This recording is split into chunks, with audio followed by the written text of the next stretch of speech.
Ramakrishna Hari. कालपासनं social मीडियावरती इंदोरीकर बाबांचा एक व्हिडिओ प्रचंड व्हायरल होतोय का मी 2-4 दिवसामध्ये एक क्लिप टाकून माझे कीर्तनं बंद करणार आहे. पण इंदोरीकर बाबांना एक विनंती, आपण कीर्तनं बंद करू नका. कारण वारकरी संप्रदायाला, धर्माला आपली फार मोठी गरज आहे.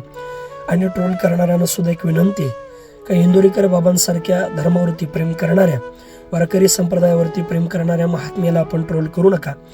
कारण आपल्याला आता ट्रोल करताना बरं वाटेल, पण ज्या वेळेला इंदोरीकर बाबा कीर्तन बंद करतील त्या ट्रोल करण्याचा निश्चितच आपल्याला पश्चाताप जाणवेल. पण नंतर पश्चाताप करून त्याचा काही एक उपयोग होणार नाही. म्हणून आता ट्रोल करू नका. इंदोरीकर बाबांचे काही शब्द आपल्याला आता वाईट वाटत असेल, पण कुणीतरी आपल्या हिताकरता वाईटही बोलणं गरजेचं आहे. सगळ्यांनी गोड बोलून चालणार नाही.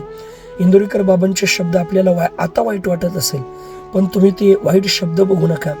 तर त्या वाईट शब्दाच्या पाठीमागं आपल्यावरती, धर्मावरती, वारकरी संप्रदायावरती असलेलं प्रेम बघा. म्हणून इंदोरीकर बाबाला कोणी ट्रोल करू नका.